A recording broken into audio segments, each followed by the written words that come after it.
Hello, boy. It signed in quick today. How are you all? It is so good to be back with you.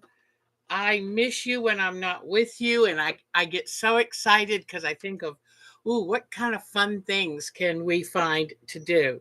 So I'm awfully glad you're back. And I've got bunches of things to show you. I tried out something, so I'll show you about that. And already a new idea that I thought I came up with about it. Today, we're going to draw the next number for our UFO challenge. And just to make you feel better, I haven't finished any UFO at all. So, any of you who finished one, you're way ahead of me. So, we will get ready and draw that number in just a moment. I'm cutting out new numbers because somehow I knocked the cup over of the old numbers and wasn't sure I had them all. So I said, let's start again with some new numbers. All right. So I'm cutting them apart and then I'm going to put them in the little bowl. I was very happy. Oh, where is she? I was very happy to see Marcia here. And I realized, oh, when Mark and I got busy, I did not, when we had to do our errands, I didn't send her her own email and I felt so bad. Hello. And so, yeah, I put the Ukraine front and center, the Ukraine flag, because you know what? I am tired that we haven't worked out a way to send money to the Ukraine. Very, very upset about that. But I am hoping very hard for a ceasefire in Gaza. And just a gentle reminder, I do not agree with Mr. Netanyahu's policy. And he's what I consider a strong man or strong arm man. And so when you vote this year, please remember some people think dictatorship, autocracy. I don't know why, but they think that sounds like a good idea. But never give up your personal freedom because you know what? You might not get it back. And there has been no reason for Gaza to have been bombed this long. So that's just my personal, that's my a personal opinion. And I'm sorry if you don't agree with it, but sometimes I just gotta, oh, it just gets too much for me. So anyway, thank you, Miss Polly. I just don't like any people getting killed. And why, after how many years of civilization, we can't talk things through? I don't know why. But anyway, all right, everybody. So let's get ready to call out this month's UFO number. If you remember, we've called out two of them, number 9 and number 11. And what these numbers refer to is I made a list of 12 UFOs I'd like to get finished this year. And so each month we call out a new number. So far we've called out 9 and we've called out 11. And I got smart this time and put a line under it so I knew we couldn't get it confused. So this month's number is good old number 2. Number 2. Oh, there's Svetlana, honey. I tell you what, the American public is fed up with this Congress. I mean, it's gotten ridiculous. It's gotten so ridiculous. The games they're playing, and this affects people's lives. And Ukraine is a friend, and our president knows it, and the majority of the American people know it. And, you know, you have to stop bullies. You have to, because if not, then when you're being bullied, there's no one left to stop them. So, Svetlana, our hearts are with you. We're fed up with this. I hope y'all can hang on, and Putin must be stopped. Absolutely. No questions. Stop. So, okay, I'm going to get off my soapbox before I make everybody upset. So, That's why I try not to do that when I'm here, but some weeks it's just hard. And I went and voted and then was frustrated with myself because I should have paid more attention to the biographies. This is the primary, but you know what? Gotta do better. So remember I talked. So if y'all want to say anything, I want to give everybody the I want to give everybody the chance. It's not fair if I just say things and y'all can't. But anyway, remember I told you that 20 some years ago, I belonged to a sweet guild called Quilters by the Bay in Maryland. And it was the Chesapeake Bay was the bay in question. And we made a Valentine's wall hanging.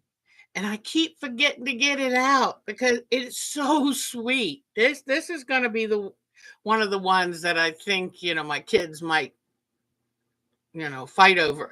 But here is the little wall hanging. And look at the little swag border with the little cutout flowers. Isn't that sweet? And look around the word love.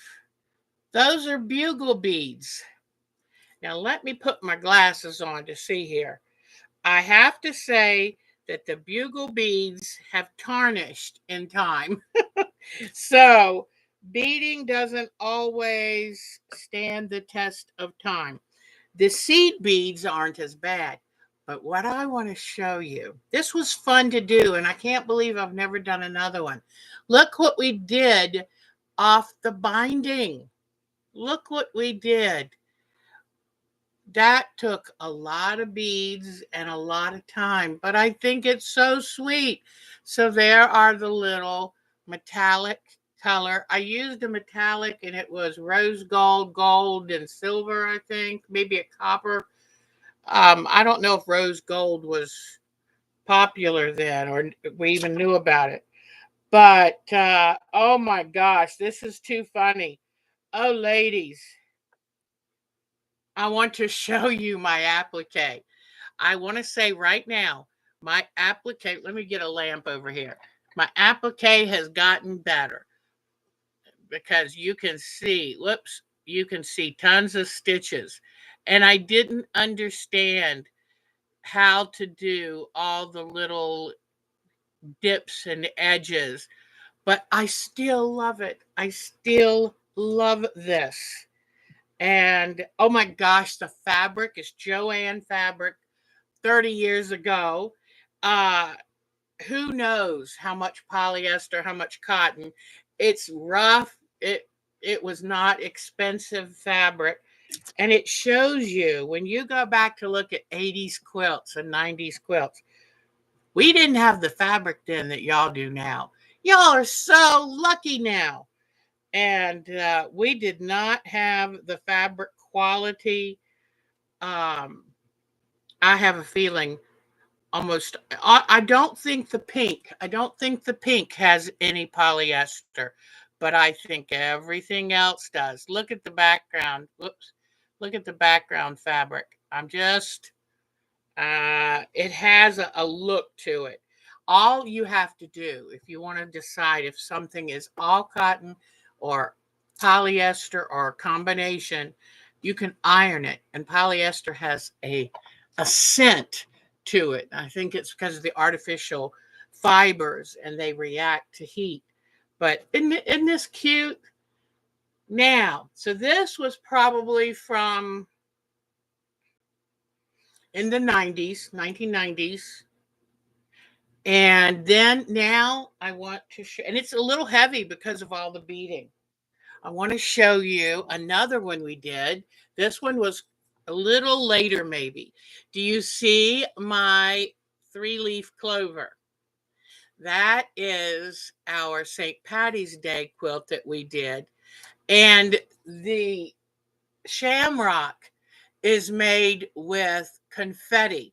And we used for the first time, we used that fusing powder that you would shake on. They didn't even have the fusing on sheets. And so there it was fusing powder And I was so tickled. I did on my machine because I didn't have a long arm then, and I did the echo quilting, and I was so proud of myself. And yes, that is Jenny Buyer fabric for the border. So I thought, oh, I'll bring that down. Since I went looking for the Valentine's quilt, I thought I'll bring down that shamrock. So, how's the spelling? Oh, I wonder. Oh, so, okay, well, let's see who's here. Let us see who is here. Marcia, First Lady here. Yay. So glad to see you. And Barbara Smith and Bonnie. Oh, it's so good. Lisa, hi, sweetie. Oh, this is so good. Laura R. In fact, I think Laura gave me a good tip this week that we'll be using today. Polly's here. And hi, Miss Mary. Yay. Joni is here. Oh, she gave me some great tips the other day to try on the landscape quilt. I love it when y'all share your ideas because you know what? One brain might be good, but a whole bunch of us is that much better. So we can come up with ideas I would never think of on my own. Oh, Charlene Lawson is visiting us from her car. How wonderful. Yay. Oh, yes. Oh, that's neat. I love reading your comments. I love that you come on and you chatter. It's wonderful. It's wonderful to see it. Okay, let's see. Yeah, I have a feeling Charlene's a passenger because she's a smart cookie. She wouldn't take any chances. She knows we're crazy about her. There's Regal Rose. How nice to see you. She gave me some good advice. Here's Becca Bradley again. Hi, darling. It is so nice to see people, and how nice to see Svetlana. Just, oh gosh, you're the best. And yeah, English paper piecing is quilting also. In fact, I heard the best thing. It was Joe Cunningham. I've been watching all these crafting shows on YouTube, and they're wonderful. And I heard him say that I want to make sure I don't put my number 2 back in the magic drawing cup. And he said that there are no rules for quilting anymore. And it's true. It's wide open. It's as much as your imagination can think of. So that's wonderful. Okay, let's see. So, Becca, it is so nice to see you again. We had a woman, another Kathy. I just saw our Kathy Klein. Love our Kathy Klein. We have another Kathy from Idaho, I think, that wrote an email that said she'd like to join our group. So I sent her an invitation today. I've got to answer her back. And yes, we need peace, Miss Kathy. We desperately need it. Marcia's getting ready for St. Patty's Day, I can see. That is wonderful. Bonnie had some material like the roses. I know, wasn't that sweet? We kind of had this sweet, innocent fabric back then. We could have never dreamt of the candy skulls. What are they called? I think candy. Some of the fabrics nowadays we could never have dreamed of. So, oh, that's nice. That is so nice. All right, Debbie's here. Hi, Debbie. I hope you got a little package that I finally sent. So you are not, don't worry about being late, Miss Betty. In fact, I think I was a couple minutes late. I was here straightening up because one thing I noticed is I do too much straightening up when I'm trying to say hi and I'm not even looking at you. So I took more time to straighten up and then looked up at the clock and went, oh, hurry up, get on. So I'm trying. Oh, thank you. Melanie, hi, how are you? And she loves the English paper piecing.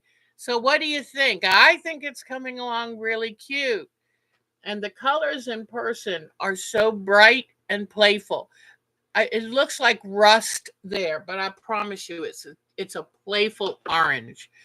And orange is not one of my favorite colors. In fact, it's my least favorite. But I like it in this. So, oh, y'all are so great. Oh, Kathy took an in-person class taught by Joe Cunningham. Oh, isn't he cool? It was so much fun. He played his guitar while we sewed. Oh, I love that guy. He has been quilting since before me, like 1978, something like that. And I think his wife travels with him when they go around. He does classes and everything. He is awesome. He's awesome. Oh, Lisa's almost got 4 blocks done. Fantastic, Lisa. Wow. So I've got some new pictures to show you. Um, it's just been a great week. I had fun today. Oh, I've even got a video to show you. Miss BB. In this channel, we love the world.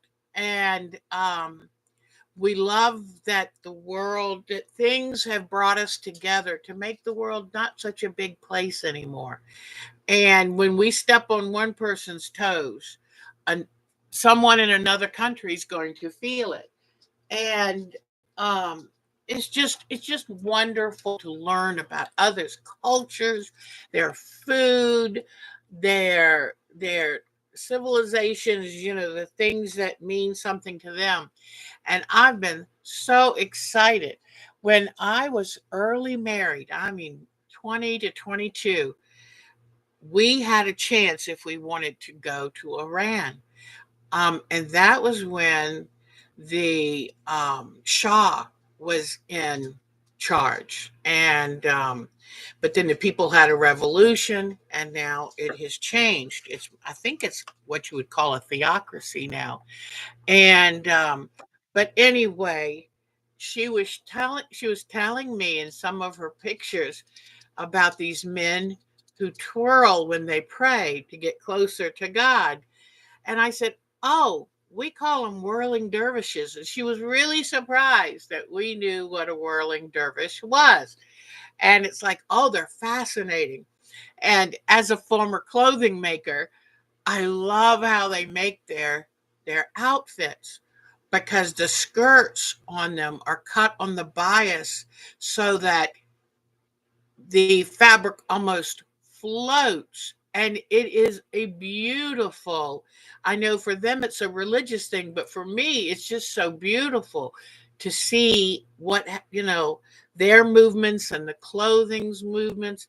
And in some ways, maybe I would even think it's meditative to anyone who watches.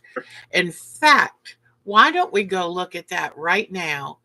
And because it is really fascinating. And I started to write Miss BB back, and I ran out of time, but I will write her back more because I absolutely love learning.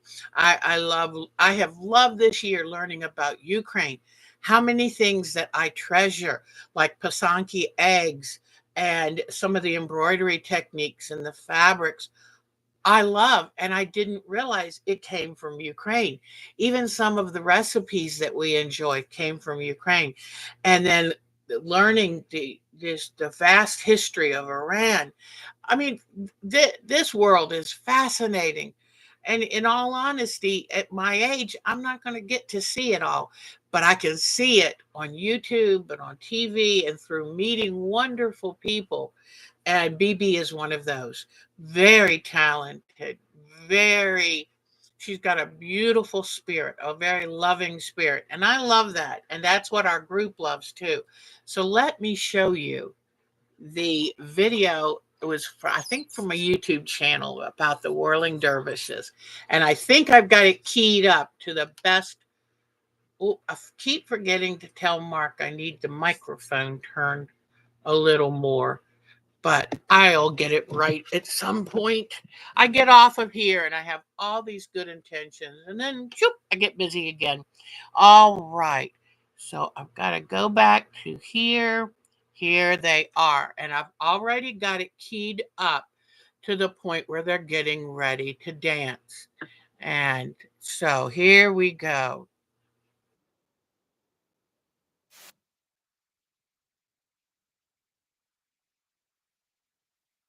That just beautiful? And those outfits, oh my goodness, look how those skirts flare out. And that's not easy to make an outfit like that, to get it straight because you know the bias. It'll stretch and everything, but somebody really knows what they're doing and loves what they're doing to make those. Isn't that absolutely beautiful? I thought you might enjoy that, and if you've ever heard of the term whirling dervish, now you know where they are called dervishes. That is an old Iranian word. Isn't that fascinating? Oh, so I thought, now I got to show you. I hope BB watches this and knows that we really enjoyed seeing that. Let me get my camera. The only problem about showing you things early like that is I have to mess with the camera, but I thought you'd like that. I could watch it for the longest time. I mean, I'm sure there are studies saying it lowers your blood pressure. So, isn't that and that's called Asama, S-A-M-A. I don't know how to pronounce it, but it's called with a Sama dance with Mohsen Shavoshi song, 2015 in Konya, Turkey. So isn't that nice? I love that. Thank you, Miss BB. Anytime you can send us stuff like that, I love to see it.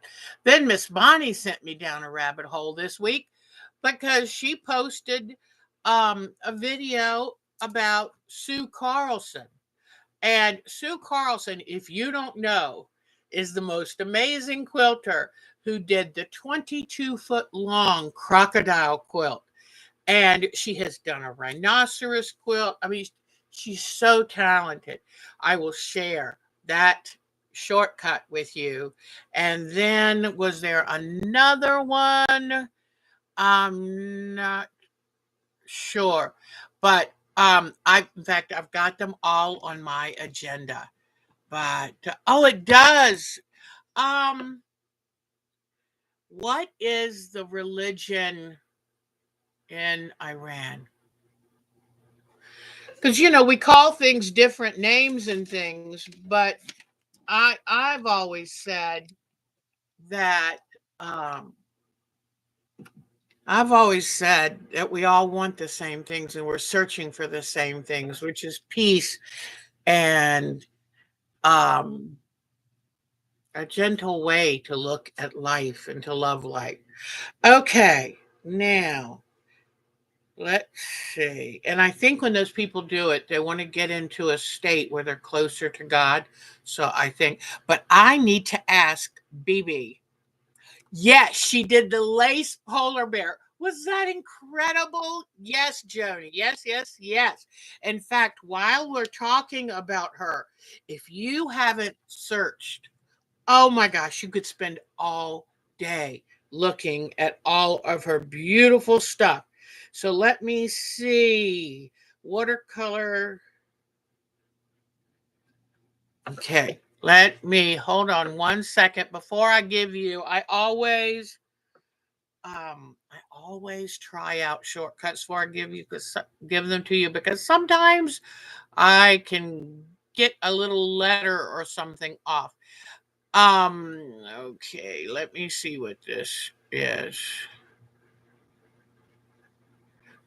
I want to make sure.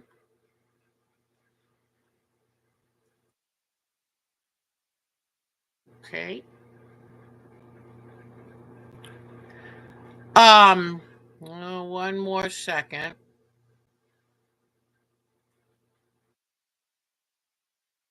Ah, I could spend all this time just showing you. There's so many. Yeah, some of y'all, probably a lot of y'all know.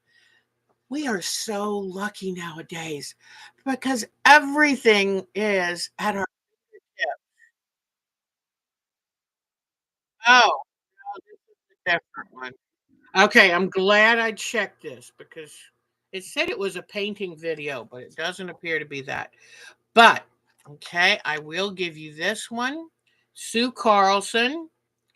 And Bonnie was showing me how that she does like swirls, and I think Betty Meisner um tipped me off on this. So now what I'm going to do real quick is come put this on down here where you can see it. And Islam, I think you're right. I didn't know if there was a slightly different name, but yes, thank you. Okay, here we go. This is one from Sue Carlson that Betty Meisner sent. And okay, I've got one more. I'm going to try a couple more, but let's try this. I love sharing the world with you. And people are nice enough to share it with me. So if I can pass it on, that's a really good thing. Um, Let me see. Regal Rose sent me this. Let's see what this is again. Y'all probably think I'm silly forgetting when I forget what some of these things are, but there's a lot going on in this little tiny pea brain. And okay, so now I'm bringing up. There's a typo. See, that's what I was worried. I don't know why my machine does that. Sue Carlson. Hmm. Darn it. I will, if I can't find it, figure it out now. I'll send it to you later. But I do that one with Sue Carlson. And well, let me go ahead and do this one. There is a wonderful free pattern that was called A Change of Heart. And it was from the APQS. And let me see. And if you can get to it, enjoy it, use it. Okay. Oops, I don't want to paste. I want to copy. Okay, let me come back to y'all. I watch some of these shows and people will flip between stuff on their channels and I'm like, takes me forever. Okay, so that last Deb's travel, that last link is for a free pattern from APQS called Change of Heart, and it's lovely. And you'll see why it says Change of Heart. All right. Um, Regal Rose, let me. Oh boy, I hope I still have her email because it was a really cool thing she sent me. And let's see. Let me see if Regal Rose. No, oops, no, I'm not seeing. Let me see. Here we go. She sent me, that's what she sent me. She sent me a wonderful video for watercolor painting on fabric. So let me see if I can click or tap to follow link. Okay. Yes, this is the first. I found it now. I got it to come up. Now come back to y'all. Let me turn this off. Come back to y'all and give it to you because I feel like if I can pass these things along, then you got some fun stuff to look into. So there we go. And know that the chat stays up. And so don't feel like if you're worried, "Well, how am I going to copy this so fast?" What I should do maybe too is put it below us. I think I will do that after we're done. Don't forget about the Yellow Rose Quilt Company. That's where we got the pattern to do the wonderful English paper piecing, which I am in love with. The only problem is I need to find one of my leather thimbles. I used to have these little black leather thimbles that would fit on there because the back of my needle keeps going through this one little place on this finger and it finds that hole every time.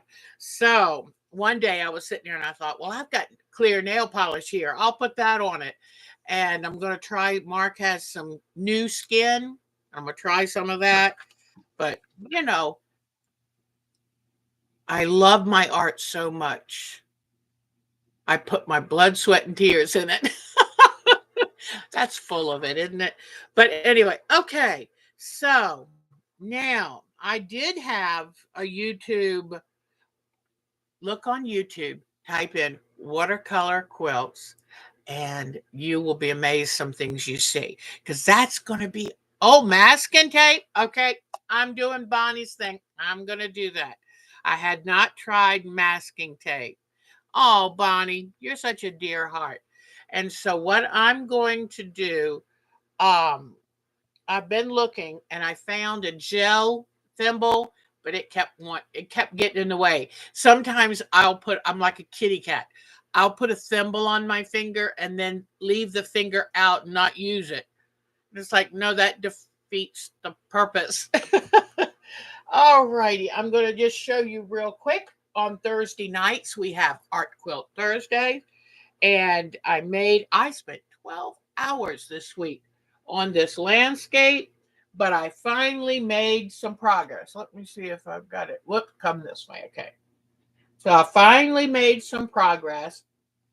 I'm going to have to go back and do a couple changes. And then I need to, I've got a long week on this. I have got to use invisible thread, monopoly, and stitch it all down because it's all raw edge applique. And then, in fact, I told y'all too about fray check, which I'm such a big believer of. And I thought I put it in my bag. Uh, Maybe I did, maybe I didn't. I'll see. But I love my fray check because, in fact, you can get it in tubes like this. I have found that this can be really liquidy. And up here is my very favorite. And this has a small tip on it, and it's very easy to use. Okay. And I have found, well, we'll talk about that when I'm getting ahead of myself. I will talk to you about the sew line glue when we talk about that. All right, so now we've done our travel around the world, and I've given you the Sue Carlson. Oh my gosh. Someone mentioned her polar bear with lace. Gosh, was that amazing? How did she create this noble, ferocious beast out of lace? Isn't she amazing? I'm just wowed by her. But thank you, Betty Meisner, and thank you, Bonnie, for the Sue Carlson tips. I love the swirl that she was working on, and she shows you how to pick fabrics and how to place them. And one of them is done in sped up time, so you don't have to spend a long time, but you get to watch how she makes her choices. I love that. I mean, it's like free classes. It's unbelievable. Okay, you got your free pattern.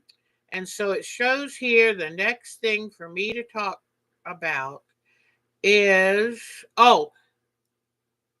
this coming up Thursday. It's going to be our last Art Quilt Thursday on the landscape, the home landscape.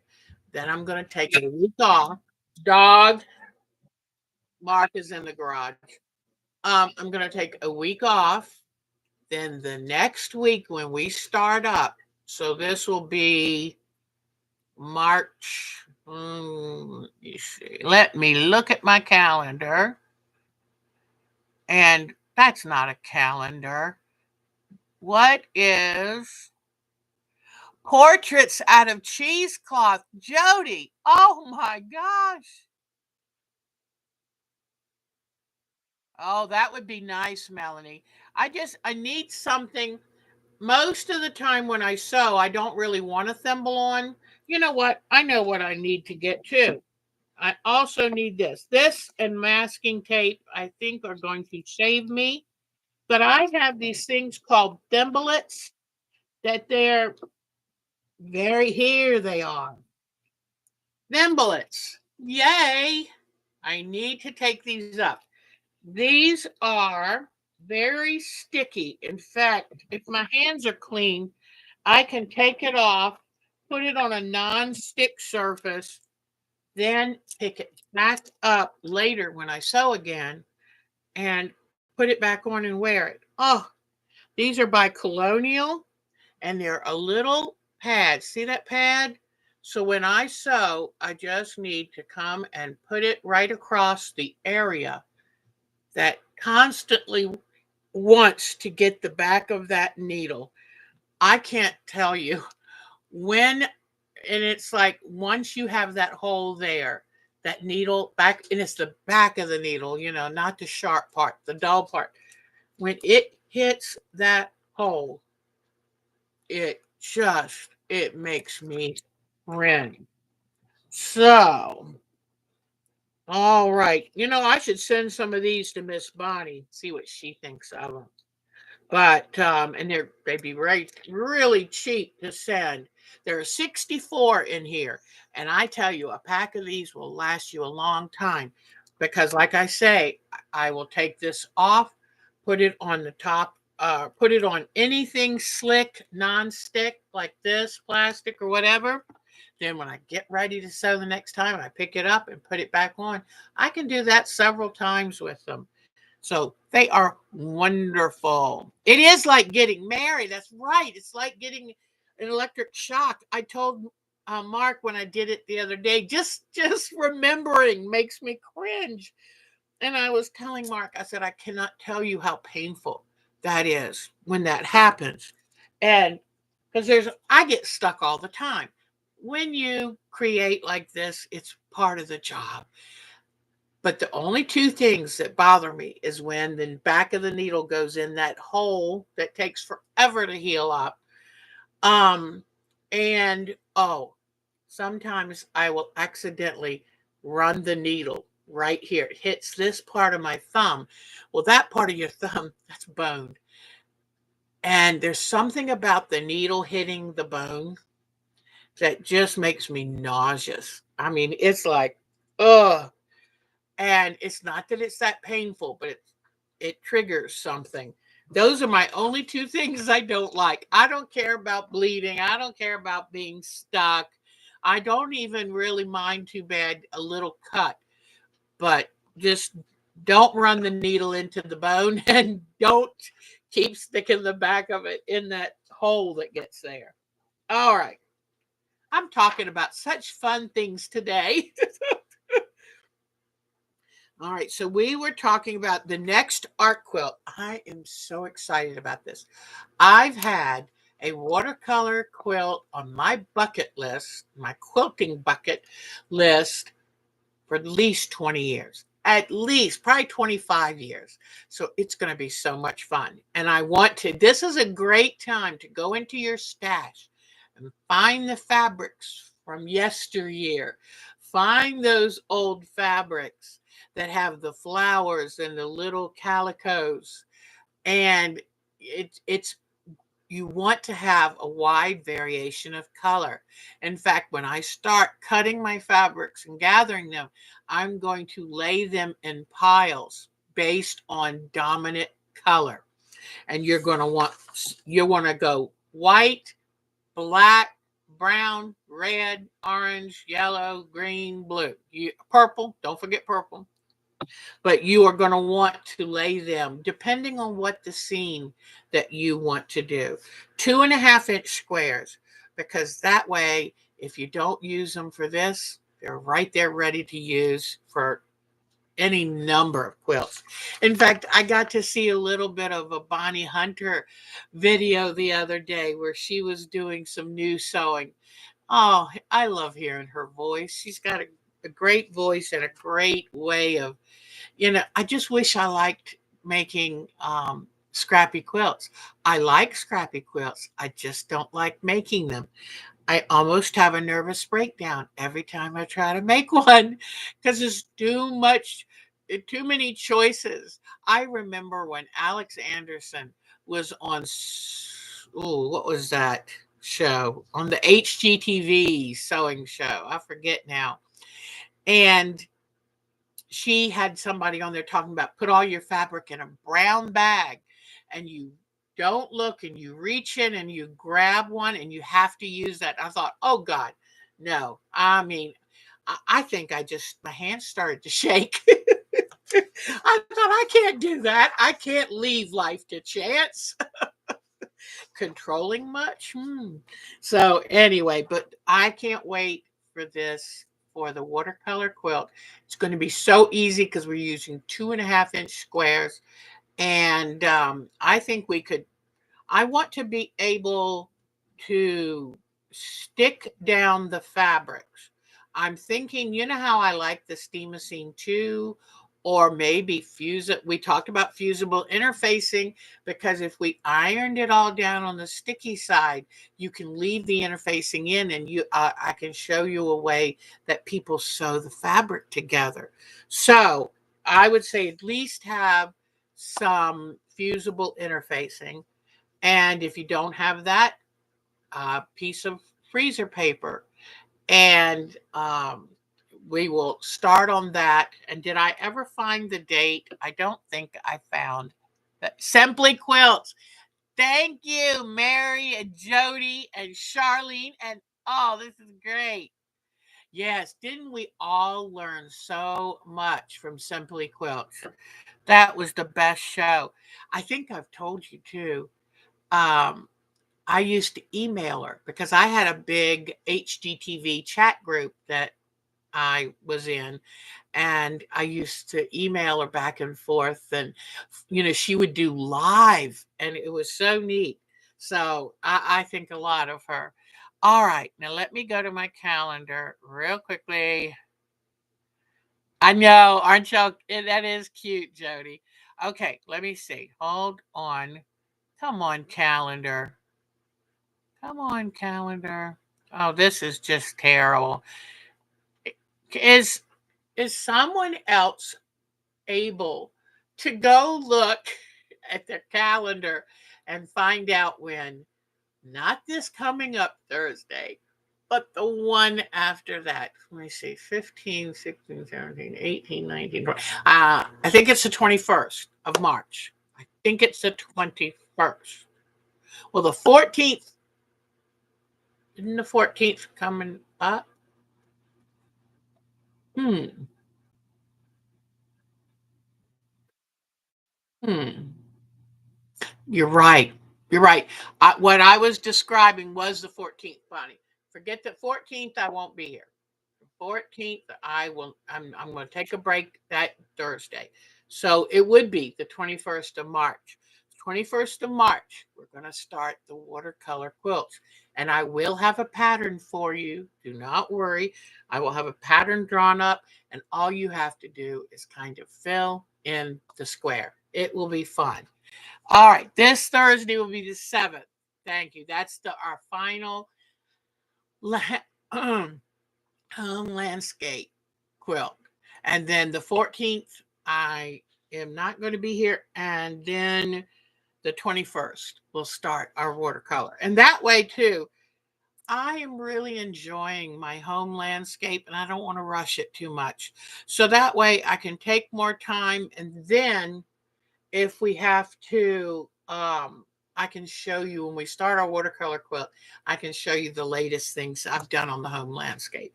But I'm determined to get everything done from now on. And because it's ridiculous to have well over 100 um, UFOs. It's ridiculous. Come on, Jeff. And did I tell you, did you watch Karen Brown? She's Just Get It Done Quilts on YouTube. She is hilarious. She started counting her fabrics. And first, she showed some things and said 500 and something. Oh my gosh, it went so much. She was adding yardage. It got so big. I think her last comment was, if with the stash I own now, if I made 10 quilts a year at 8 yards a quilt, it would take me 50 years to use my stuff. I thought, oh my gosh, I'm probably not far behind her. Bonnie stops counting at 25 UFOs. I love that, Bonnie. I love that. Oh, hi, Cheryl Hogan. Aw. Yeah, you won't miss much. You get back from your cruise. Oh, wonderful. Oh, any good place you're going for that cruise, darling? And yes, I did pick the number for the March UFO. For some of you people who are doing so good, I'm so proud for you. And I'm going to finish at least one this year. The next one is number 2. So far, we had, and this is kind of early for me to pick the number, but that's okay. Take your time. But it's really going to be how many you finish in the at the end of the year. How many did you finish? And the person who finished the most is going to get a prize from me and all of that. Oh, and just to tell you, I kind of took 2 months off the exercise thing, but I'm back to it. I've been back to it all this week and I feel better. It helps my sciatica. So I feel better. And so twice a day, whether I want to or not, it doesn't take that long. And then I'm free to do what I want after that. But okay. So now let me put this back up here. I don't know what I would do without having an agenda because I don't know why, but this week I've been relatively ditzy. Yeah, absolutely. I mean, you could call me um airheaded. Yeah, that would be accurate. So, okay, we're going to first then talk about English paper piecing. Here is my latest block. So, as you can see, this is the 4th one. Now, it only counts as the 3rd because the first was what they call that one. They call that a bonus block. And so here it is. And I've decided that if I can't make the bonus block fit in the quilt, then I'll make a separate pillow with it because I really like it. But here it is. I've got a couple little things to mention to you. And as usual, I'm having a little bit of trouble with the centers. So I think what I need, I'm going to start doing something different. I have been putting them together. I start here and go all the way around and come back. I think that I am not able to do that accurately. That dumb lights coming in. I'm not able to do that accurately. So what I'm going to switch and do is put one, whoops, okay. I know I can do this. Hold on. Put 1, 2, 3, 4 together. See how when you put 4 together, then put that down. Then put these 1, 2, 3, 4 together. Then look what happens in the middle. You end up with a straight line. Then I will put those 2 halves together. That way, all I have to do is sew along the straight line. So that is one thing I'm going to make a change from. Sometimes I get so excited to just see it and I just pick up a piece and work. But there are ways. Look at what you're doing with English paper piecing, and there are ways to better put the blocks together using grouping, things like that. But I'll show you this. This was a pretty busy one. And there are my papers on the back. One thing that I don't like about I can now tell you about the glue stick. The Sew Line glue, it tends not to hold forever. But you know what? That's okay. Because if you can just get it put together, then it's easier to take the papers out. And sometimes if, like, see this one right here? And so sometimes if that bothers me too much, I'll put some more glue on it and push it down. And because I tend to get a little, I'm liking that order and I need that order to be able to concentrate. But if I had tried to make this block without English paper piecing, oh my gosh, it would have been crazy.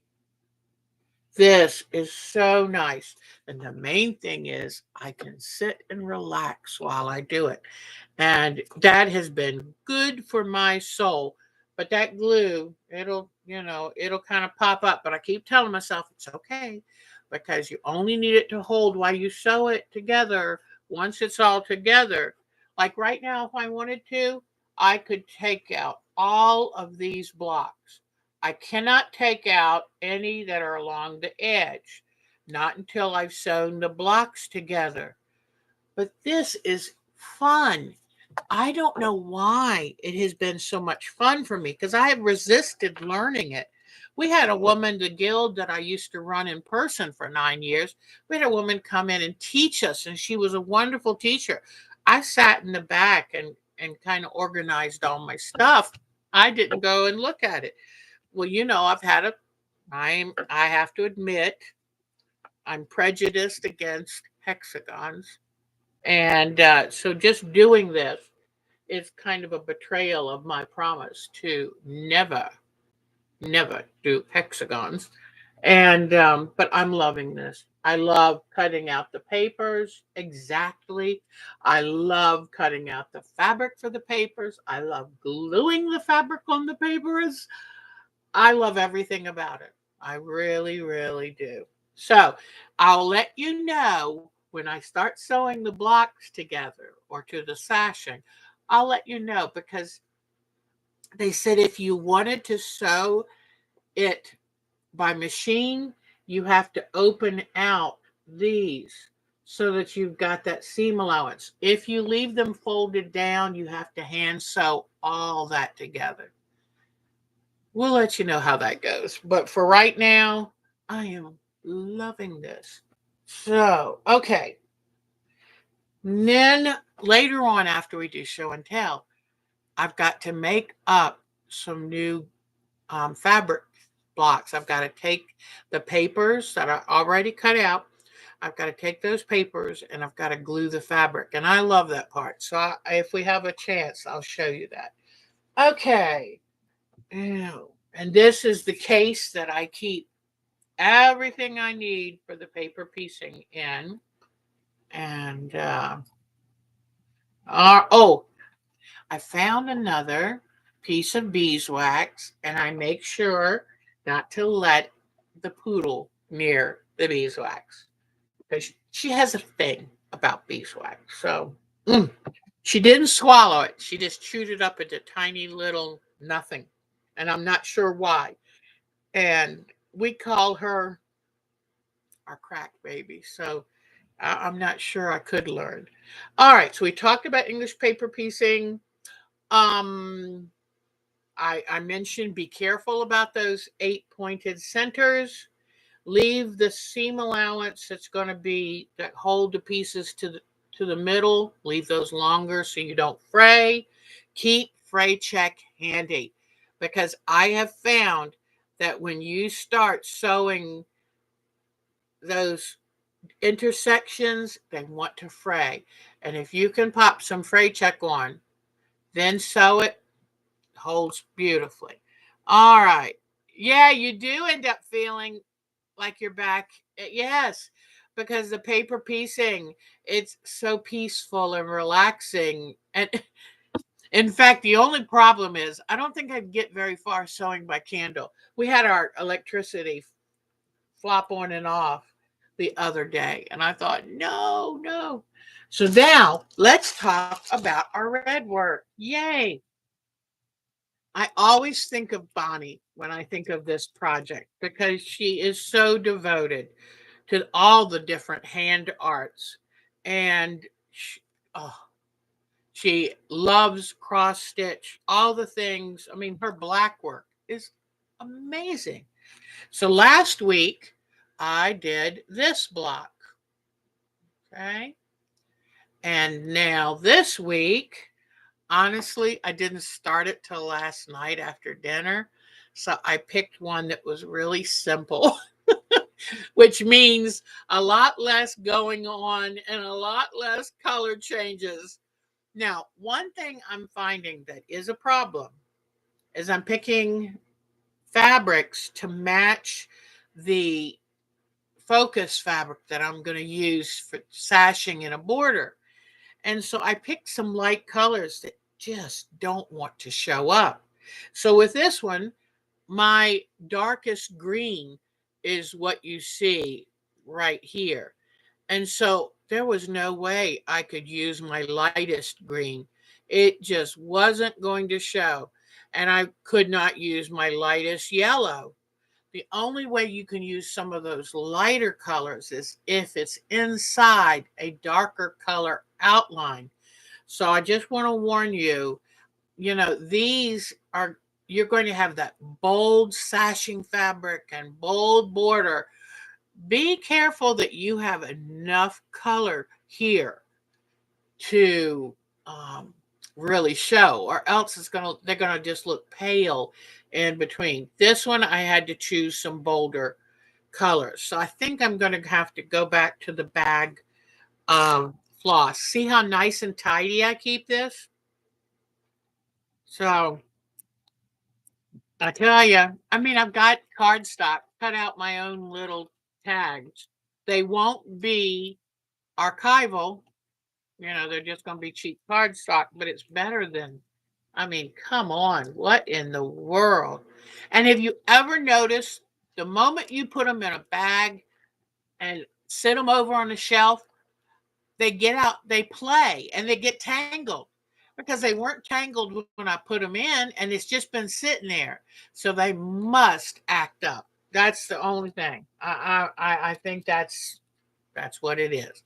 So I did all of that last evening, and so once we get each of these done, then I'm gonna put them together, and I'll have a cute little spring quilt. So that is neat. Oh, Bonnie, you're such a dearie. You are a dearie. So, oh, and Joni's been using a headlamp around her neck. Yep, that does work. Bonnie has got this wicked sense of humor. I mean, it's a dry but perfect. She said, if you're enjoying your red work, then you can think fondly of her. If you're having a bad time with it, think of somebody else. She is a hoot. Okay, so now we've talked about our English paper piecing. We've talked about our red work. Those are the two projects we have running. Now for the brand new one. And I happened to catch on YouTube. I'm going to end up telling you, I'm going to consider myself a graduate of YouTube University because I learned so much from watching what other people share. And God bless them for sharing like that because it's wonderful. I mean, I was telling somebody we have pretty much a Library of Congress right in our laptop. I mean, wow. And thank goodness for the person who invented YouTube because it gives so many people a chance to put themselves out there and be creative. And I just love it. Love it. And then thank goodness to whoever made these watercolors. The other day when I visited Amazon again, it was like $6.74 for 48 colors, and they're good. I'll show you that. I really do like them. And then this was like under $6 for all of the watercolor pens. So now I'm gonna bring you over here and show you. I did I did one watercolor earlier. Whoops, here it is. Is that it? Is that the front? Yeah, that's the front. Now, the one thing I don't like is you can't keep clean edges. I already knew that. Watercolor is watercolor and it runs.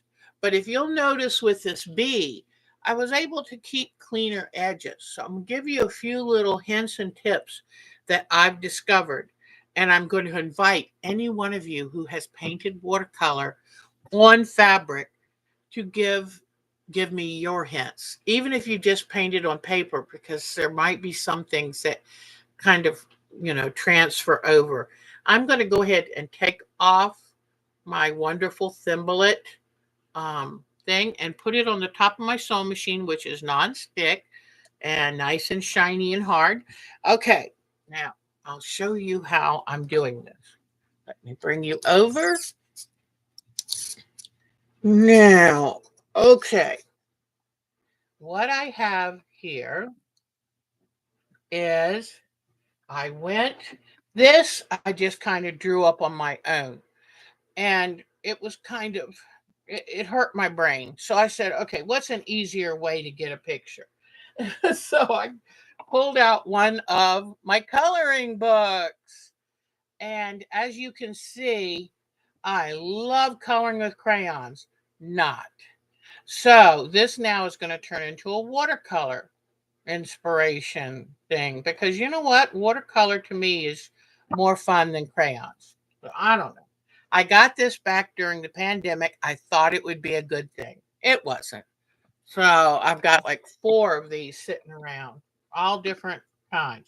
So now here is my light board. If you don't have a light board, do not worry one little bit, because you can tape this on your window, when it's daylight, then tape your fabric over top this and then draw it from the light in through your window. And okay. All right. So I want to do one thing really quickly. I found this scrap of fabric that I must have used for something, and it's only this this wide, but it's perfect to cut off pieces, because that's where I got this piece first. It's great to cut off pieces, and it's already been washed and dried, which is good. That allows the color to hold better. Now let me just iron this. I have been handling it, and now it's a little wrinkled. So let me move some of this stuff. All right. And body, I got my water soluble pen, and it's even one that hasn't dried out. I'm so proud of myself. Okay, there we go. Because usually I buy these things, especially if they're on sale, and they dry out before I'm ever able to use them. Even my friction pens, I don't think I have probably 5 relatively so-called new, unused friction pens, but they've all dried out. So much for saving money on a sale. Okay. This fabric, I must have had this crunched up for a long time. It does not want to give up some of these wrinkles. All right, let me turn that off. Okay. All right. So this is a clematis vine. And let me, okay. And then I'm going to put the fabric on here. And then I'm going to use not a pencil. I'm going to try this. Now, the good thing is this is water soluble, and then I'm going to be doing watercolors. So hopefully it will just disappear. So what I'm going to do is I'm just going to do part of this, and I'll do more later. Now, I've tried different things a little bit. Some people say wet your fabric before you do the watercolor, but I'm too worried. I feel like that if you wet the fabric, there are 2 schools of thought. One of them is, well, if you wet the fabric, the color is less likely to migrate because the fabric is already wet. And you know how with water everything wants to equalize? But I think just the opposite, that I think it would be too easy for the pigments to scooch over to someplace else. Now, what I thought we would do, and I'm going to do that in just a moment, we're going to do an experiment. So I just want to get just enough of this drawn that then we can have a little area to work and see how, because I'm trying something different. I've heard, in fact, I was watching Lisa Capon Quilts. Love her channel. And I was watching her paint with the watercolor. And she said she was painting using a regular paintbrush. And she was dipping her brush into textile medium. Well, I do like these um, water holding. I like the water holding pens, even though I haven't used it that much. And I said, well, what would happen if I put a 50-50 mix in the pen? And that's what I've done. And I can't wait to try it and see if we get a little less seepage. Okay, let me just do this one leaf right here. Let me put my glasses on. It'll make it so much easier. All right. I just noticed the other day that off my back deck, my clematis vine is starting to leaf out. And so it's still a little early. I'm a little, I don't want them to kind of be laissez faire about this weather thing. But okay. I'll worry about all the little frilly stuff in the flower later. All right. So just wanted to show you this is whoops. This is very nice. I like it. I like how bold it is. All right. Now, good. I turn that off, put that over there. I forgot where I put my mat. Let me see. I've been cleaning up, so of course I'm having a hard time finding some things. Whoop. Okay. Oh, come on, drawer. Stop giving me a hard time. I'm going to get just a big flat piece of plastic here because I've forgotten now exactly where. Sometimes when you have been cleaning in the middle, it's worse than even before because some things are put away and some things are still stacked up. All right, so here are my brushes. And these that look like skim milk, they are the ones I'm going to use. Now, one thing about these brushes, when I was holding them, they don't hold, I, I can't easily squeeze them to make them spit out more of the water or the water and the fabric medium. So let me see, and I thought I brought down a paper towel. I know what, I'm going to do this kind of upside down. And here it is. Okay, I did. I brought a paper towel down. And what I find is when you start painting on this, let me twist this just a little. Okay, when you start painting on this fabric, you need to put something down to cover your surface. I every so often lift it up and wipe off the excess paint because having the paint under it, if you move it around at all, it will smear. Also, you're going to have a bigger problem with you're going to have a bigger problem with seeping. So be careful. All right, so I've got a wide flat brush. I've got a fine tip brush, a little bit bigger tip brush, and a little bit bigger than that. All right, so I've got an assortment of those. And here are the paints. And this is even made so that you can get the lid off. But I don't want to start doing all that yet. But these are pretty nice. I want to have to move y'all up. Yeah, see bigger. All right, let me bring it in a little closer because I want you to be close enough to see what I'm doing. But, okay, I don't want to have to worry about being out of range all the time. All right, so now I was going to leave this upside down, but it makes me nervous because I'll get confused about shading.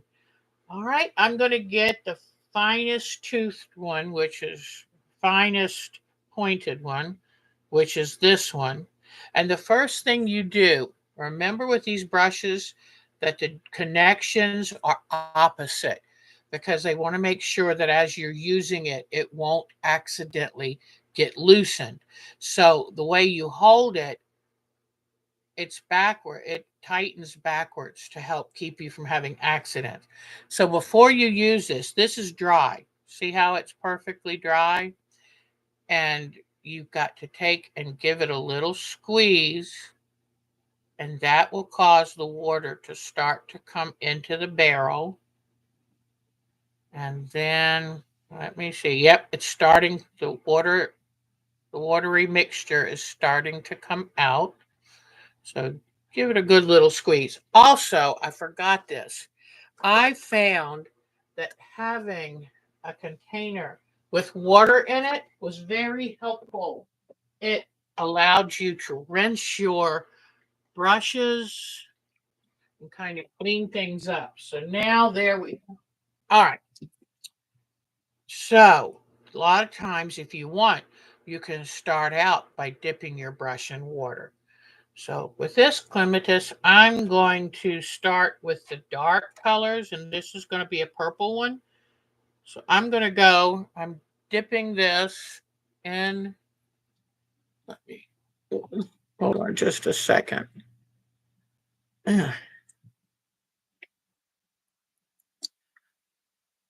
Okay. All right. Whoops. All right. Here we go. Right. That way I can get you a little closer. I dipped in a dark purple, and then I'm going to come here and I'm going to use the darkest colors in the middle. Now, when I'm close to the edge, I'm going to leave it a little more dry. I'm not going to squeeze this and start the water going. And I'm also hoping that by having the medium in it, it's going to keep it from spreading. You know how we do ink tints and I say use a medium because if you use water, now I'm giving the brush a little squeeze and yeah, in fact, see the tip? It is getting wet. But sometimes I find I'll just kind of dip it, dip it into water, kind of gets that capillary action going. But let me give it another little squeeze. Okay. So now I'm going to come back over and dip it in the dark paint again. There we go. And you know what I'm just thinking? I like dipping it because it's hard to squeeze. What I may do is get a little container with the half and half medium and water, and that way I can dip it in very easy. So here we've got a little bit, and so far this is not spreading. What I found earlier today is the pink was not bad about spreading, but the green was awful. The darker the color, the more you notice the spreading. All right, so now what I'm going to do is kind of rinse that brush a little and dab it on paper towel just to make sure it is pretty rinsed, and they're very easy to rinse out. Now I'm going to show you a very light that's going to be highlights. Whoops, no, I keep wanting to dip it, but I want to see if the fabric medium makes a difference. So that means I've got to use the liquid that's in it. So I'm definitely going to make a cup of fabric medium mix. So, and it seems like it's a little harder to push the water the out of the reservoir right here, even though it's a soft vinyl. It's a little harder, maybe because of having the fabric medium in it. A fabric medium is a plain acrylic without pigment. So it is a little thicker than water. So now I'm going to go back here, a medium, and I'm just going to see what I'm squeezing it a little more to get a little more color. Yeah, having the medium in the brush and not having medium in this cup. I wish I had some down here, but I don't see it it's upstairs. All right. Now, right now, this is spreading. And I don't know if it is because I dipped it in water or what. So let me see what happens. But I was going to tell you, when you do along the edges, keep the brush drier. Like I'm going to get more. I need to put water on there to get more, but try to keep it pretty dry when you get close to the edge. Eventually, some water is going to seep there and the color will be better. But if you can keep it dry, then the water that seeps there may not go further. This, where I dipped it in water and put it down, it's seeping. So be careful. All right, so let me squeeze a little bit more in this.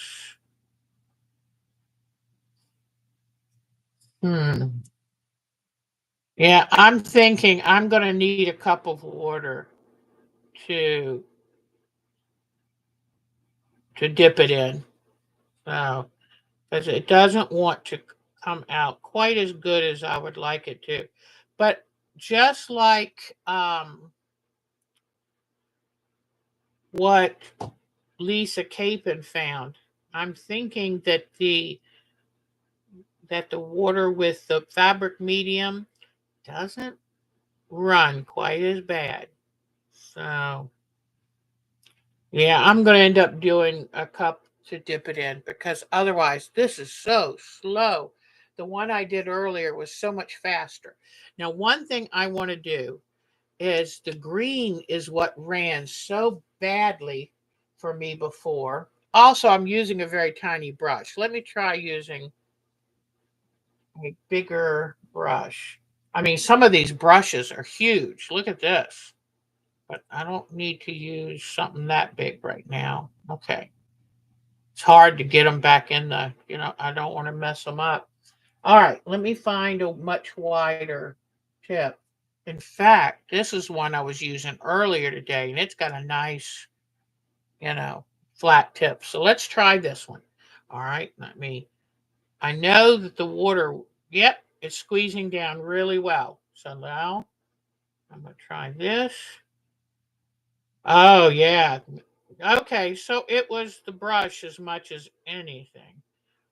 That's why they make some bigger. Now I'm going to, now that I've gotten some of the medium to come out on the bristles, I'm going to see, oh, it's still spreading.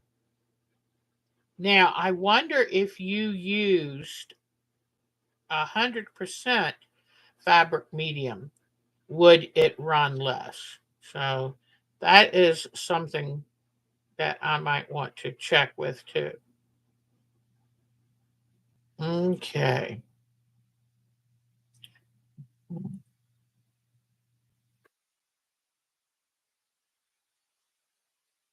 Yeah, I had the wrong brush. This brush is working so much better.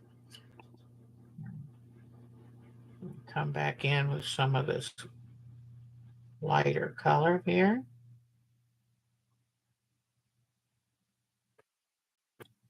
Yeah. But I do see, do you see it running all around the edge? But it's not as bad. So I'm curious to see what happens. Okay.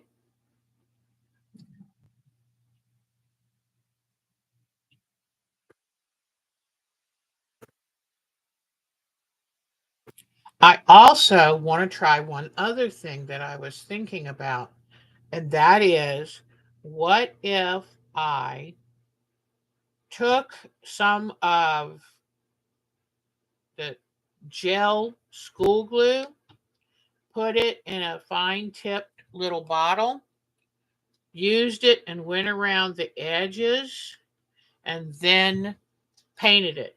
Would that work? Now, I was listening to Lisa Capon, and she said that um, she tried quilting around each shape beforehand to see if that would stop it from running. Nope, it doesn't. The name of those brushes, yes, they're by Mr. Pen water brush pens. Okay. And I found them on Amazon for right around $6. Mr. Pen. And okay. So now I want to take, let me see how this works. I'm going to do a few little striations here. But I think anytime you use watercolor, you have to realize there's going to be an amount of running. And with a 50-50 mix, I don't think it's all that much better than what I had earlier, which is this. Yeah, see, it was the green. Well, the green was the worst. The blue, the darker the color, the more you see it. So now let me go, like I said, I was going to go do some green. Let me do the green and see how that works. But yeah, I'm thinking I have one of those fine tipped bottles, and I'm wondering if I were to put um, like a gel glue, something that would dry pretty fast, and I outlined this, would it slow it down? Now, I just thought of a problem. Now, see how the green always wants to run really badly. Now, let me try something. Remember, I told you about keeping a dry edge near the edge? Okay. So I'm going to get some of the green paint, but I'm going to keep the brush dry. And let me see where. Well, I'll just make one. I'll make one right beside that one. When you keep that edges dry, how will that work? And so that's if you don't want it doing a lot of running, try to paint with a dry brush more. Because, see, that's very different. And now we'll watch and we'll see how it does. But the green runs terribly. And I just don't know why that's so much worse than some of the other colors. This was the problem I had with ink tints before I started using fabric medium. But I'm thinking about putting straight fabric medium in the cup and then seeing. Now, what I'm going to do now is I'm going to squeeze out a little of that 50-50 fabric medium mix. Let me squeeze until I see oh, there we go. Now, what I'm going to do is go straight down the center where I've dry brushed it and see what that does.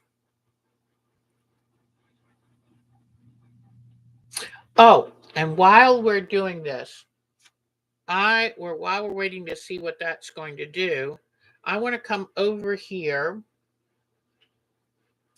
Whoops, don't do it on this fabric. And wet this. Okay, now I'm going to use some of the green. I'm going to use some of that green, and I'm going to come and draw a leaf. And I want to see what the spread is like when it's already wet And then I'm going to do some on dry fabric. Whoops. I'm sorry, I was a little out of range. Okay. So here is dry fabric.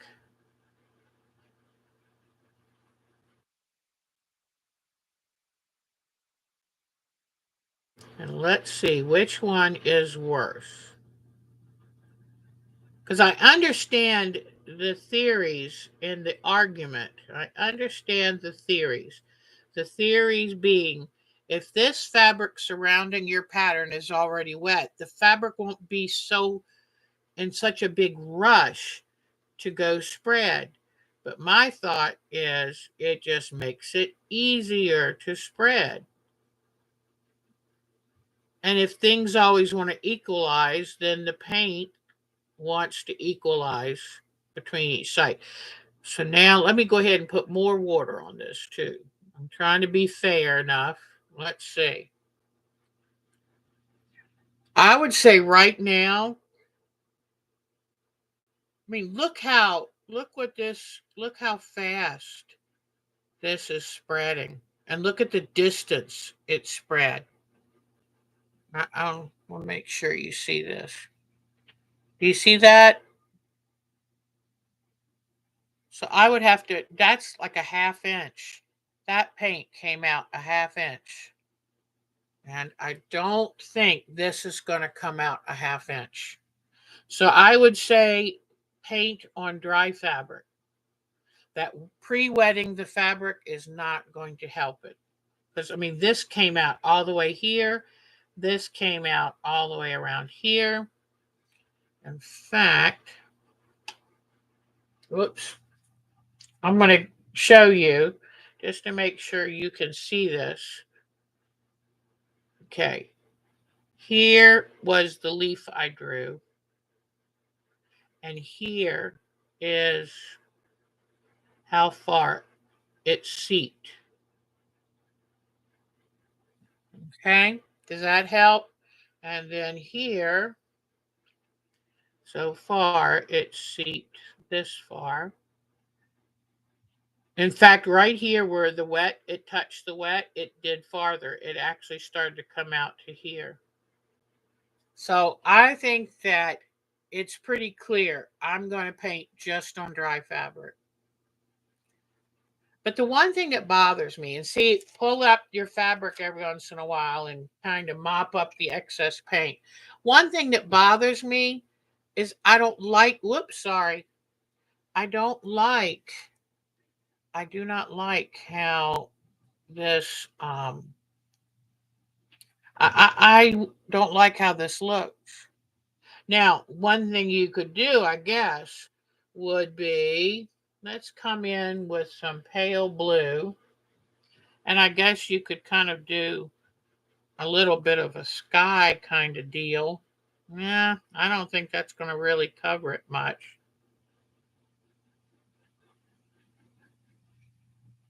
I was wondering how could you cover that up, but I think you could do a background. That doesn't look too bad, but I'm kind of thinking that that's not going to work for me. So, all right, let me wipe this off. And like I say, wiping the excess paint off every so often will also help keep it from running as much. All right. So this is a light lavender, so it did bring some of the fabric out. Now look here. This is the best experiment right here.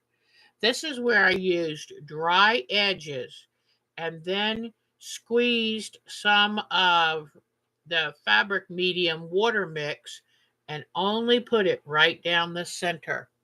And I like that much better.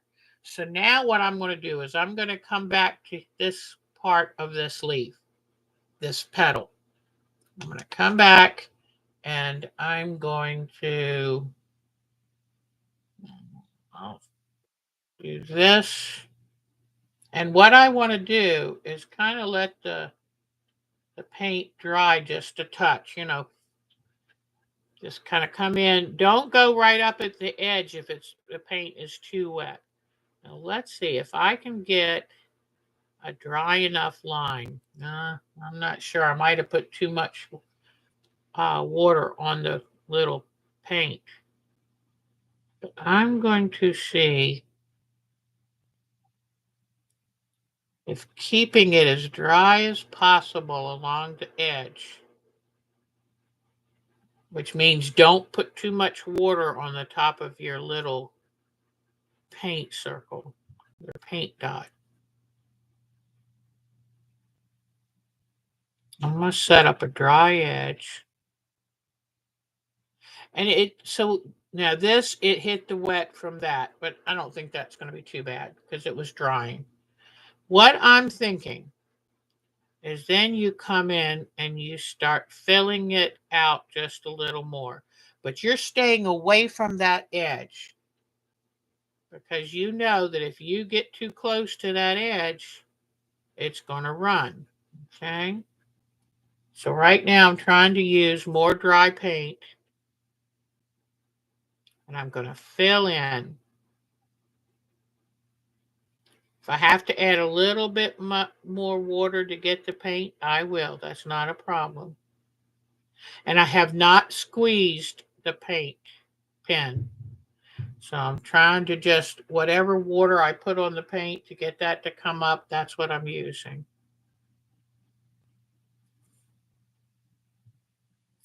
All right, so now I've done this. What I'm going to do now is squeeze the brush. We'll squeeze the brush and get some of the medium down in the bristles. And now I'm going to stay away from the edge, but you can see that the paint is softening up when I hit it with the water and fabric medium. And I'm still staying away from that edge, okay? So now I'm going to squeeze some more out this way. And here I go. I'm going to come over to there, staying away from the edge, leaving about 1/8 of an inch. And that's why I did the edge first with a dry brush and then let it sit for a moment. And I'm now squeezing the brush to get the medium and the water. And let's see.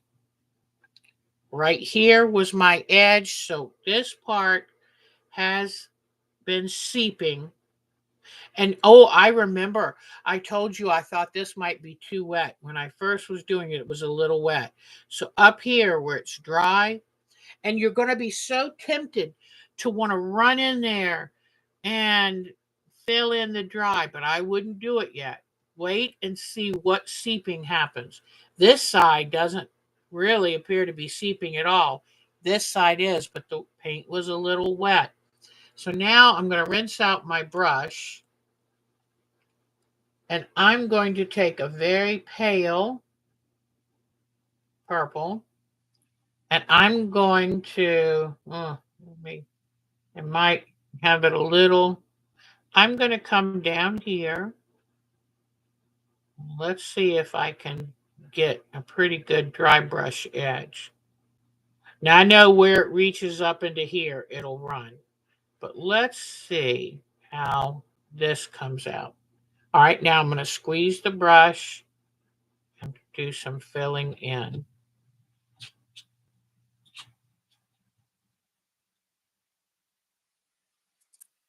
Okay.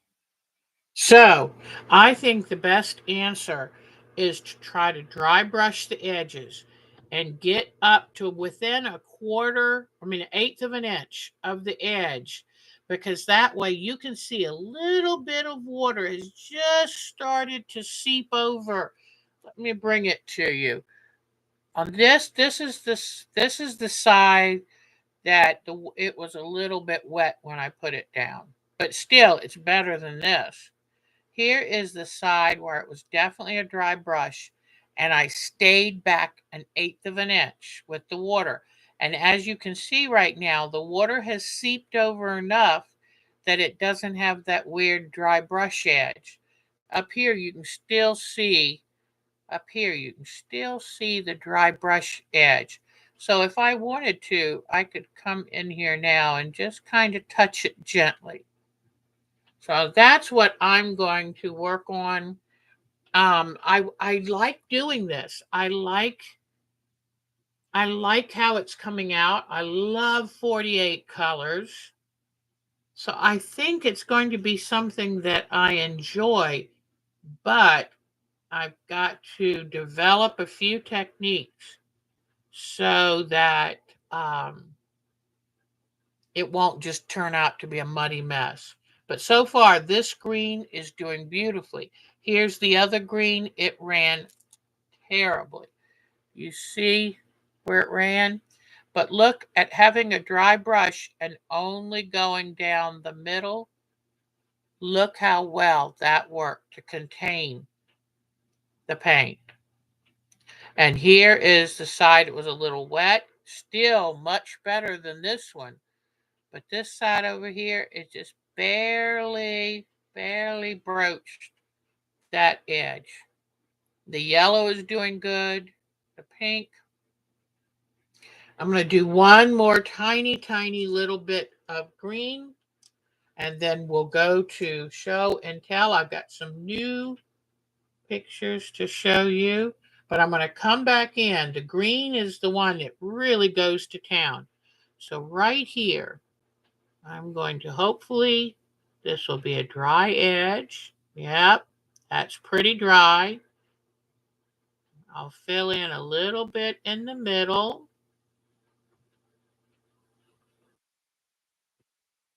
And then I'll just give the brush a little squeeze to let some of that medium come down. That's the best method right there. Dry brush the edges and then dry brush in the middle. And then at the last minute, give it a little squeeze to let out your water and medium mixture. And that's the key. Because if you look at this one, the first one, look at that. That's terrible.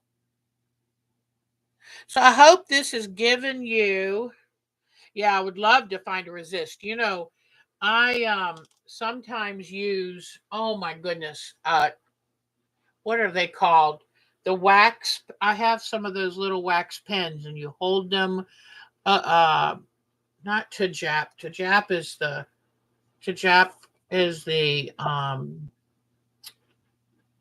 big stamp. But I forgot now what the little pens that hold the wax. Because that would be interesting to see working with the wax and then working with, hi, Robin, working with the wax. And, you know, I think you're right. The only difference, this is the difference, reason I wanted to try this. I love the translucence of, I love the translucence of the, of watercolor. And when you use, oh, now you know what? Were you, Polly, talking about the color tubes? Wax pencil. Yeah, I wonder where you could get a wax pencil. You know, they're bound to be out there because the Easter kits have a little clear wax crayon. Wouldn't that be good? Wouldn't that be good? So I think this has been very interesting. And definitely I would work on dry fabric than the wet. And I really like a dry edge, and then don't come any closer than an eighth of an inch away. So now I'm going to put these over here and let's go see. We've got some new show and tell. So we have got to see what you've been doing. Thank you for everyone who's been sending. Miss Jody sent us. Wait till you see what she's working on. I love it. It has a very complex look. And I think it's because of the curve that she's doing. And Oh, it has a Jody, I was thinking of it. It has a darker, more romantic kind of Moroccan look to it. Let's see what everybody else thinks. So now we're going to go to show and tell. And it shows you that, ink tints is a little easier to use because you can control it a little better. All right, let's go see what we've got. Okay. So, first person will be Betty. Oops, come on, Betty. Okay. And I love this is Betty Middleton. I love that she's working on pet portraits.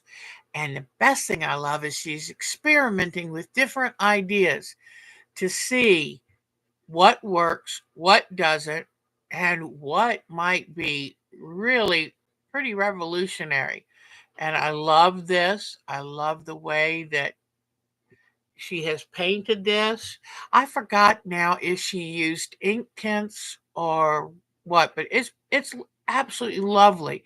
And I do want to explore more painting on fabric because it's really hard to get nice looking branches with just fabric. It's really, really hard. So I do love the idea of painting. So I probably will end up back with acrylics, ink tints, but I'm having fun with these watercolors, just seeing what I can do with it. And you know what?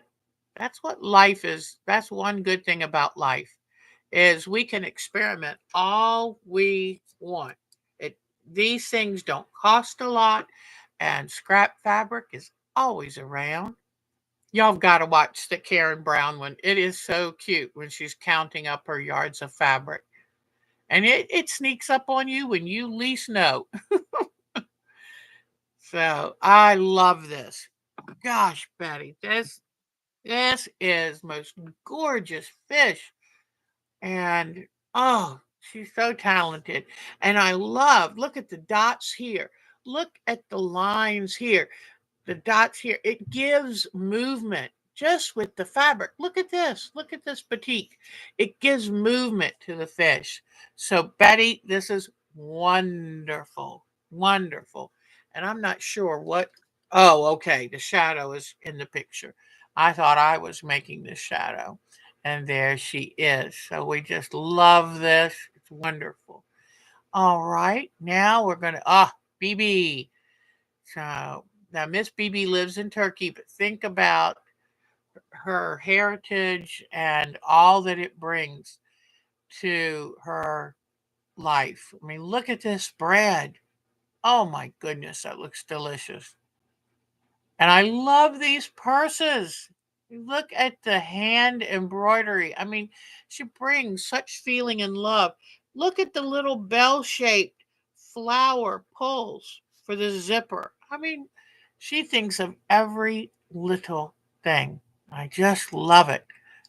Look at this prairie girl with her braided ponytail and her basket of hand embroidered flowers. Isn't she talented? And she puts it looks like she puts a zipper in it too. That is amazing. I love her lace. I love that cotton lace that our grandmothers and great grandmothers used to make. Isn't that beautiful? So sweet. Look at this bread. I can't imagine how good that loaf of bread is. And then she made a whole tray of homemade toast. Yum. And I love it. I think about every society loves their bread and has their special well-known bread. And here is her quilt in honor of the whirling dervishes. Isn't that beautiful? I think she did a phenomenal job of capturing that wonderful movement that they use to celebrate. That is beautiful. Okay, I think yep, that was it for Miss BB. But thank you, Miss BB. I feel like that we not only learn about you as an artist, but we learn about a whole culture And it's always a good thing. Here is, look at Miss Bonnie's black work. Now, if I were to tell you that maybe that is a couple inches big, would you believe me? I mean, is that beautiful? And look how careful her stitches are. Do you see the leaf pattern in here? They are lovely and curved. I mean, that takes such attention to detail. I mean, look at the flower mosaic in the bottom left-hand corner. So, way to go, Miss Bonnie. I am almost speechless seeing your black work. Then this is Hattie, and this is her pincushion made out of chicken fabric.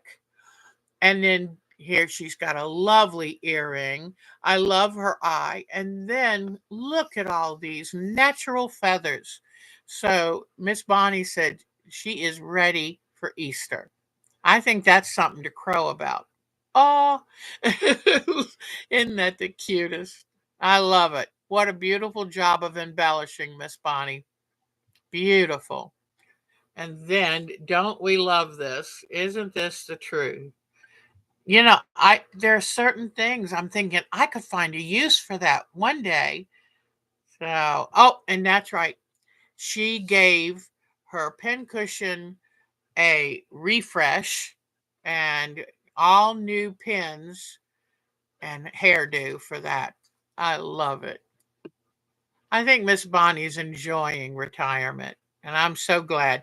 Then she keeps her English paper piecing in this very appropriate box. I love that.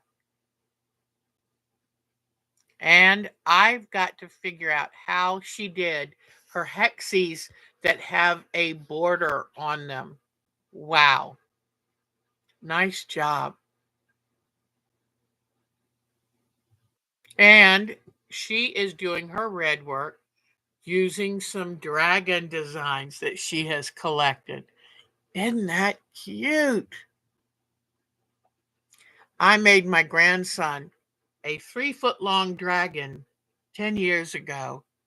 He still has it. Now, think of that, the bordered hexies. That's all the bigger they are. Wow. Even more impressive. Way to go, Miss Bonnie. Okay, now. Oh, I'm sorry. And her owl is Hermione. Okay, I've got to remember that. All right, next will be, I've actually got a few photos. They're not of me, they're of my kids. Okay, this is a loaf of sourdough that my daughter Becky made for her boyfriend for Valentine's Day.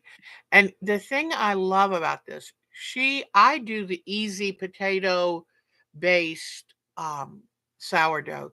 She does the one where you have to take care of a doughy starter and you must bake it in the right amount of time. And I was so impressed. And I think that's just the prettiest thing I've ever seen. That is beautiful. Then she's working on a vintage look sweater.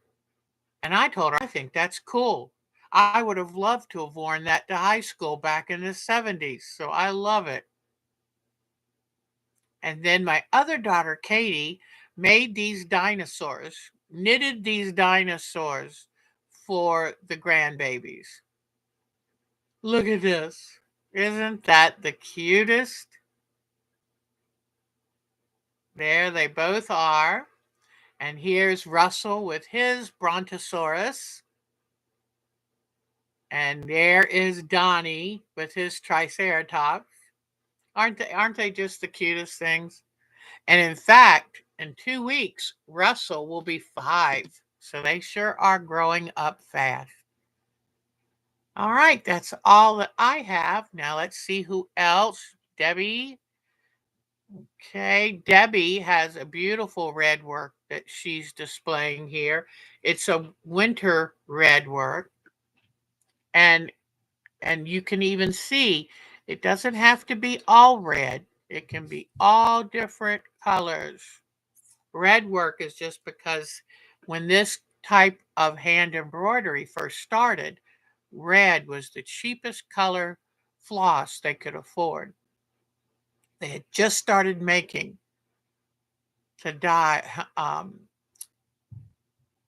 man created dyes.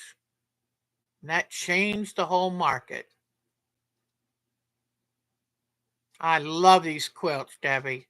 Beautiful, beautiful. And this would be really easy done English paper piece. I love it. And it's changed my whole outlook of difficult, complicated quilts, let me tell you. Okay. Here's Miss Denise. I was so excited to make a folder for Miss Denise. Look at her beautiful work. And I love how that she's hanging it on a natural stick, a branch. That is just wonderful. And I can see beading in that. Ah, very, very nice. And then she had a painting on board that she had been working on, and she finished it. And I was just blown away with this. It is beautiful. Way to go, Miss Denise. All right.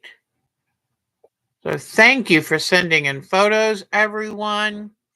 And let's see who's next. Miss Jody. Are you ready? You saw this teaser center block. Isn't that gorgeous? And the colors are just so rich. Okay. Then she made this quilt for Terry, her husband, and I think it's exquisite. It reminds me of an Amish quilt. It's so beautiful. Love the colors. Love, love, love them. Now, here is the quilt that center medallion is being made for. She made 20 blocks this month for this. She's got 20 more for next month. Is that amazing? And this is all scrappy. And she's taken all genres of fabric, all um, color combinations, everything, and totally made this scrappy. And I think this, to me, the it just when I saw it, it read very sophisticated, and I just love how the colors play together. It gives it a kind of old world look that I love. Okay, here are the blocks that go together to make all that. She's finished her arches. I think she's finished them. And see, then she does an arch, then she joins those together. I love it. And she truly knows how and loves doing scrappy quilts. She doesn't break out in a rash like I do. And Miss Joni, she sent these in last week, which are so appropriate because this is not only a tessellation, but this also is a great idea for English paper piecing. But that is just beautiful. I love the colors she chose. Look at this. Look at the hand quilting. Just beautiful. I assume that's hand quilting. I know there are certain machines that supposedly do a hand quilting look, but that is gorgeous. Then look at this. And I consider some people would say that that's a kaleidoscope quilt, but it is so complicated. I'd almost call it a millefeuille, and which means thousands of flowers. Isn't that just beautiful? Gorgeous. And here's a close up of that. So look at your fabric in a different way. It may be trying to tell you that you can do something totally different with it. So thank you, Miss Joni. That is beautiful work. And now we've got Miss Mary.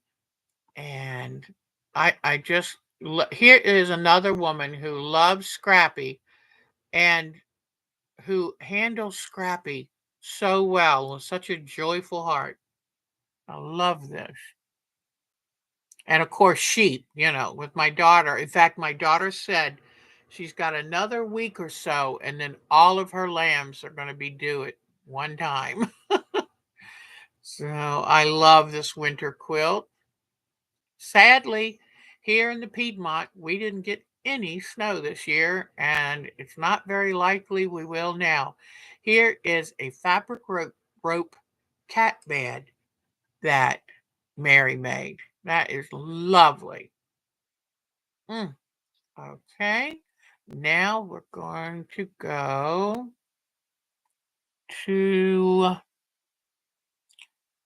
this. Oh, this was the cute little thing. I get the sweetest little things from Marcia. And this is our moderator, Marcia. And I just thought that was so sweet. I love things that make me smile. Okay. And then Marcia Hahn. And oh, you won't believe these. Okay. This is the view outside her house. Do you see what I see? That is some big coyote. Let me tell you, with having three little dogs, I would be scared to death. But that is majestic. It's beautiful, but just a wee bit scary. And look at what she's been working on. I absolutely love this. Look, and she said she just started it. And it's just been a spontaneous project. And she said, well, the sizes are all different. What should I do? And I think they'd be gorgeous all in one quilt. Looks like a lot of them are flannel. I'm not sure, but just the handwork, the piecework, the stitchery is just beautiful. That hummingbird is gorgeous. So I said, well, I would just put them in a single quilt, but maybe like some of the old fashioned so called Baltimore albums, is maybe just divide the sections up just a touch. And that way, if they're a different scale, you don't really notice it. This is beautiful. And look at this. Oh, I love the poppies, daylilies, sunflowers, the butterflies. Oh my gosh, it's wonderful. And I see a little bird right there. But isn't this wonderful? So she's got it. She's got an eye for it. That is exquisite. And oh, look, it looks like a little Carolina wren. Oh, and look at a little nest with the eggs. So this really made me very happy. I loved seeing it. And I say, Marsha Hahn, keep going. It is amazing. Okay, now let me see. Whoops. Let me come down just a touch. Aha, Miss Melanie. All right, these are the bags Miss Melanie made. And if anybody has a 3 or 4 inch button, let her know because I went, oh, I don't have them that big. I thought an inch and a half was big. Oh, and here's a bag she made for cancer patients. She donates to the hospital. That is so wonderful and so professionally done. You can tell that she was a professional seamstress. Her work is exquisite. These are her tumbling blocks, which are a tessellation. And I love these the race car quilts. Don't forget, her and her husband do their creating together. He quilts, she quilts. It's wonderful. I love the embroidery she did on this and how she managed to make their feathers look all fluffy and wonderful. And she finished this UFO was one that she finished, and I love it. Congratulations. Okay, now we're going to go to that might nope, we've got Vicky. Oh, no, we've got more than that. We've got Nicole, and I love Nicole reached out to share. She did a collage landscape. She said, inspired by what we do here. And I love it. It's got so many cool things. It's candy for your eyes. It's just wonderful. So thank you, Nicole, and keep coming back with more. And I love how she did the lighted windows with the fabric. Wonderful. Great job on the smoke coming out of the chimney. She's got deer out here. I love the old pickup truck, the geese flying over, ducks. So, way to go, Nicole. Way to go. I hope to hear from you again. Miss Patricia Fry. Oh, she's so cute with all of her flamingo cookies and cupcakes because she knows I love those pink flamingos. So, isn't that cute? And this week she is in Myrtle Beach. Maybe in Myrtle Beach she might see a suit like this with flamingos on it. It almost is scary. Isn't that cute? Oh, but I hope she and her husband are having a fun time visiting friends in Virginia, Myrtle Beach, not Virginia Beach, Myrtle Beach. And Miss Polly has been, I'd shown you before how she had woven some dish towels. Here they are, beautiful. Here is a wonderful winter landscape quilt she made. I still love the batting snow on the roof and the tulle smoke coming out and all of the different rocks. Beautiful. Love it.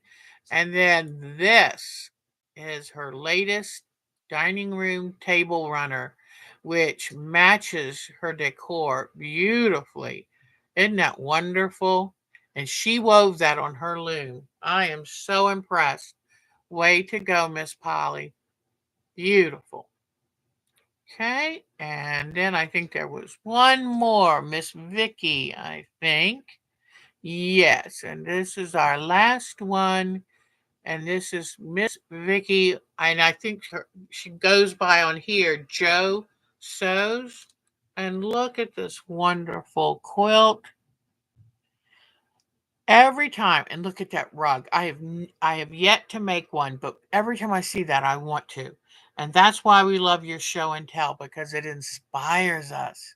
She's got this pinned on a table so that she can get the three pieces sandwiched together to quilt it. Beautiful. Oh, I love that house quilt. And a wonderfully embellished coast quilt. And it's got, oh, look at that sun and then a wave, a whale breaching the water. I love how she did the waves on the beach. So you are really creating artwork. I thank you so much. So let me type in an address. If you would like to share your creations with us, we would love it. So let me get this back up here. All right. And let me type in, that rug is gorgeous, isn't it? Our time to quilt at twc.com. Okay, there is my email address. If you would like to send us pictures of your work or your creative work, or if you would like to share pictures of something in your life that give you joy, whether it's your garden or how you decorate your house, we love seeing it. Well, thank you everybody. I can't wait to see you next week. Next week will be the day before my retreat. And as usual, Mark is going to stay here and take care of all the pups. And I get to go have a little fun with some ladies. It's going to be a short one this time, but I know it's going to be very nice to I'm taking my outdoor reclining chair. It's a fold up recliner for camping because I know I'm going to be laying out in the sun. It should be at least in the 60s by then, and I'm going to lay out every day and take a nap in the sun. So it is so good seeing you today. Alberta Powell is here. Hi. Oh no, Alberta, it must not have gone through. If you send it again, I can't wait to put it up there. So I'm sorry it didn't go through. Dolores is here. Oh, Dolores, it's so good to see you. Oh, I just love seeing everyone here. And you mean the world to me. And oh, in fact, there's Joe So. Wonderful. So, everybody take good care of yourself. Do something special just for you. Next Sunday is daylight savings time, spring forward. So, remember that extra hour we got in the fall? You've got to give it back next weekend. So, anyway, I look forward to seeing you. And since we do a show on Sunday, it's good practice to make sure that you really remember to set your clocks forward. So, oh, it'll feel like 4, but it'll be 3. Got it. Okay. Take good care. Please vote. We need everyone to weigh in on all subjects, and you mean the world to me. Take good care of yourself. I'll see you Thursday night and then next Sunday again. Bye bye, everybody. You are the best.